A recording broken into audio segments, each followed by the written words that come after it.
हाँ तो दोस्त कैसे हो दोस्त। आज पढ़ेंगे अपन relation between equilibrium constant and del G. Equilibrium constant के मध्य और डेल जी के मध्य क्या संबंध है वो पढ़ेंगे। उसके बाद student standard free energy reaction and relation equilibrium constant. ये तो अपन स्टूडेंट पढ़ेंगे। अगला पढ़ेंगे स्टैंडर्ड फ्री एनर्जी का, और ये पढ़ेंगे अपन किसका, इक्विलिब्रियम कांस्टेंट और डेल जी gives free energy. Gives free energy और स्टैंडर्ड फ्री एनर्जी में अंतर स्टूडेंट, एक पे नोट होता है और एक पे नोट नहीं होता है दोस्त। अब देखिए स्टूडेंट इसमें क्या होगा, किस प्रकार से होगा, काइनेटिक चलेगी। देखिए relation between equilibrium constant and del G. एक सब्सटेंस के लिए एक ही फ्री एनर्जी एंड कंसंट्रेशन के बीच रिलेशन होता है। अपन बात कर रहे हैं कोई भी सब्सटेंस है, उसका पार्टिकल ए है, ठीक है, वो रिएक्शन कर रहा है, तो उसके दौरान जो गिव्स फ्री एनर्जी है उसका क्या है स्टूडेंट, रिलेशन है। निम्न प्रकार से लिख सकते हैं। देखिए जी बार ए पार्शियल गिव्स फ्री एनर्जी बोलेंगे इसे जब भी बार लगता है तो पार्शियल डिफरेंशिएशन भी होता है, पार्शियल मूवमेंट। तो पार्शियल डिफरेंशिएशन अपन ने सीखा था, एक को कांस्टेंट रखते थे और दूसरे सापेक्ष करते थे, ठीक है। उसी प्रकार से इसका डिफरेंशिएशन होगा G A minus G naught A.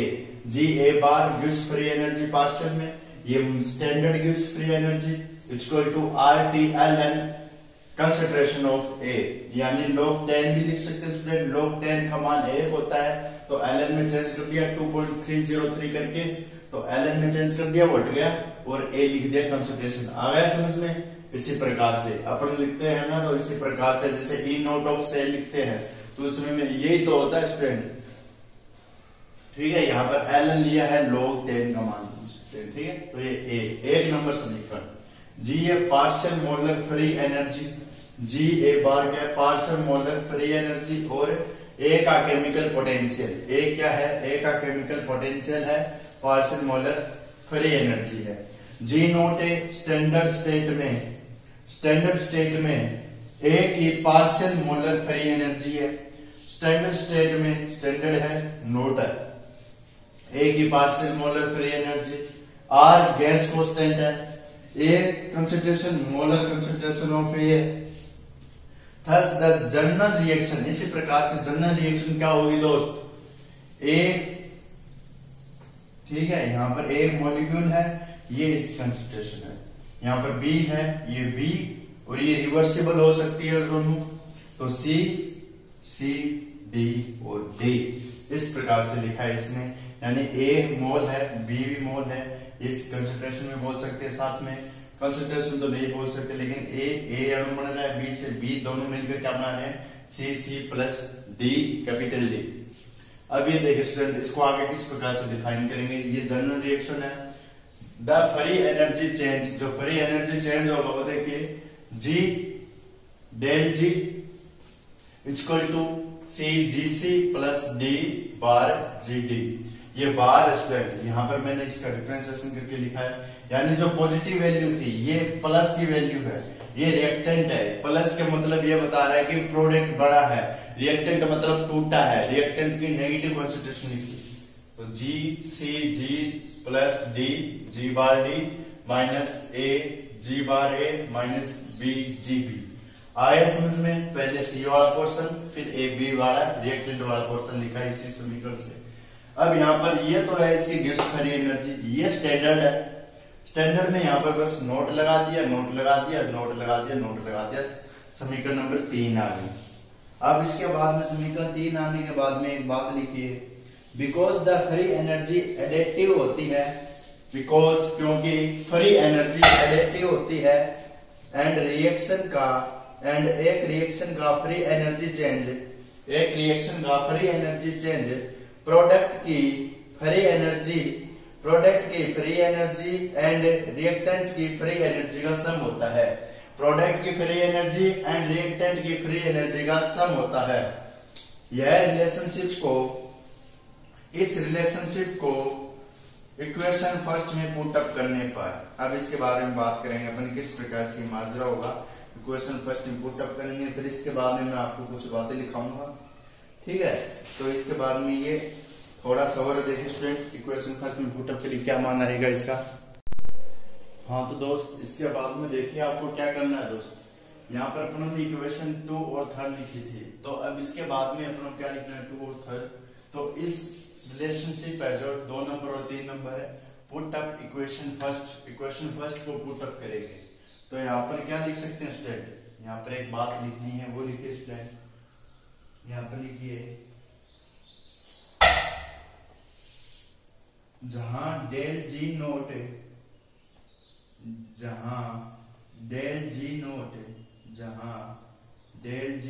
Additive property का सम होता है वो लिखवा दिया ना स्टूडेंट। अब इस रिलेशनशिप में पुट अप करना स्टूडेंट, पहले ये लिखिए स्टूडेंट, ये देखिए यहाँ पर 4 नंबर इक्वेशन पुट अप करेंगे तो किस प्रकार से लिखेंगे, जिस प्रकार से प्रोडक्ट की कंसंट्रेशन अपन रिएक्टेंट की कंसंट्रेशन लिखते हैं उसी प्रकार से लिखेंगे इसको। Del G equal to del G naught R T L N, ये लिख लिया student, R T L N, ये डेल जी नोट के इक्वल ये बराबर एक समीकरण तो थी, यहाँ पर डेल जी नोट ये लिख लिया सारा। अब यहाँ पर स्टूडेंट सी और डी ये प्रोडक्ट है, सी और डी, इसकी कंसंट्रेशन ऊपर अपॉन रिएक्टेंट की कंसंट्रेशन को नीचे, ये 4 नंबर समीकरण दी। अब 4 नंबर समीकरण की देने के बाद स्टूडेंट अपनों ने क्या बताया, ये बताया जहां डेल जी नोट जब और reactant and product standard state में हो, रिएक्टेंट भी है स्टैंडर्ड स्टेट में इस समीकरण के द्वारा, प्रोडक्ट भी स्टैंडर्ड स्टेट में है, तो यह रिएक्शन का फ्री एनर्जी चेंज होता है। तो यह रिएक्शन का क्या होता है, फ्री एनर्जी चेंज होता है। तो इसके बाद में स्टूडेंट एक लाइन लिखिए स्टूडेंट, क्या लिखना है इसके बाद में, लिखिए इक्विलिब्रियम पर रिएक्शन के लिए नेट चेंज नहीं होता क्योंकि फॉरवर्ड रिएक्शन की फ्री एनर्जी रिवर्स रिएक्शन की फ्री एनर्जी से एग्जैक्टली बैलेंस हो जाती है। फॉरवर्ड रिएक्शन की फ्री एनर्जी, फॉरवर्ड मतलब आगे भी जाएगी रिएक्शन, पीछे भी आएगी, तो दोनों जो चेंज होगा वो रिवर्स यानी इक्विलिब्रियम पर क्या हो जाती है, दोनों की कंसंट्रेशन इक्वल हो जाती है, कांस्टेंट हो जाती है। So del G naught is equal to 0 मानना है। So equation 4 become del G naught, तो ये क्या हो जाएगी, रिवर्स हो जाएगी, इसलिए अपन इसके लिए माइनस आर लगा रहे हैं। डेल जी ये स्टैंडर्ड गिव्स free energy minus R T Alan के इक्विलिब्रियम,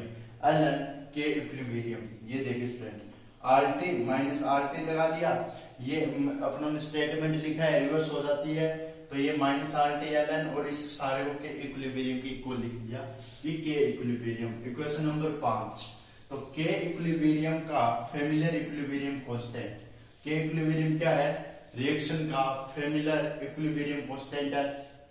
अब यहाँ पर के इक्विलिब्रियम की इक्वल ये बात मैंने बताया आपको लिखा है, तो ये यहाँ पर लिख दी। सभी को अपनों ने एक को सी की कंसिडरेशन इक्विलिब्रियम डाला, डी की कंसिडरेशन को इक्विलिब्रियम में डाला, ए की कंसिडरेशन को इक्विलिब्रियम में, बी की कंसिडरेशन को इक्विलिब्रियम में डाला। ये स्टूडेंट मोल होते हैं उनके ऊपर लगा, ये क्या होता है स्टोइकियोमेट्रिक कोएफिशिएंट बोलते हैं, जो अपन आगे लगा देते हैं, मोल कंसेप्ट में पढ़ा होगा। अब इसके बाद में देखिए स्टूडेंट ये आ गया। अब ये देखिए रिएक्शन का इक्विलिब्रियम स्टैंडर्ड फ्री एनर्जी द्वारा कैलकुलेट किया जा सकता है, रिएक्शन का इक्विलिब्रियम स्टैंडर्ड फ्री एनर्जी द्वारा कैलकुलेट किया जा सकता है। तो ये आएगी L N equilibrium, L N लिख दिया minus del H upon R, del H naught upon R, ये समीकरण याद करनी है आपको, 1 by T del S upon R, del H entropy standard enthalpy है, डेल एस ये स्टैंडर्ड क्या है स्टूडेंट, एंट्रोपी चेंज है, आर गैस कांस्टेंट है, टी टेम्परेचर है। अब के इक्विलिब्रियम तो था, अब इसके बाद में लिखिए जहां मैंने बता दिया, फिर से लिख लीजिए, जहां del H naught and del S naught standard state में एंथैल्पी व एंट्रोपी को रिप्रेजेंट करता है। के वर्सेस टी में जब हम ग्राफ प्लॉट करते हैं तो हमें एक स्ट्रेट लाइन प्राप्त होती है तथा इस प्लॉट को वोंट हाफ प्लॉट कहते हैं। के इक्विलिब्रियम ये है स्टूडेंट, ठीक है। यहाँ पर अपन 1 बाई टी के बीच में ग्राफ खींचेंगे 0, यहाँ पर मान लीजिए आपके 10 है, यहाँ पर 12 है, यहाँ पर 20 है, यहाँ पर 30 है टेम्परेचर। यहाँ पर क्या स्टूडेंट के इक्विलिब्रियम कांस्टेंट है, तो स्टूडेंट क्या आएगा, स्ट्रेट लाइन आएगी। स्ट्रेट लाइन आएगी स्टूडेंट, STRAIGHT स्ट्रेट लाइन। इस लाइन तो के इक्विलिब्रियम अपॉन 1/T, यानी के इक्विलिब्रियम स्ट्रेट लाइन आएगी। अब यहाँ पर ये देखिए, इससे स्ट्रेट लाइन आई है। अब इसके बाद में क्या होगा स्टूडेंट, स्ट्रेट लाइन आने के बाद में इसे अपन क्या बोलेंगे, के इक्विलिब्रियम 1/T। ये जो प्लॉट है इसको अपन बोलते हैं वॉन्ट ऑफ, क्या बोलते हैं, want of plot, want of plot. ये इंपॉर्टेंट स्टूडेंट, ये हो गया आपका रिलेशनशिप होगा स्टैंडर्ड फ्री एनर्जी और के इक्विलिब्रियम के मध्य। इसके बाद में एक रिलेशनशिप और अपन ज्ञात करेंगे, या रिलेशन वो standard free energy change and its relation to equilibrium constant के मध्य बताएंगे, वो भी बताएंगे स्टूडेंट। तो आज के लिए इतना ही। अब अपन इसके बाद में पढ़ेंगे नेक्स्ट लेक्चर में standard free energy change of reaction its relation equilibrium, वो पढ़ेंगे अपन नेक्स्ट लेक्चर में। Okay guys, bye.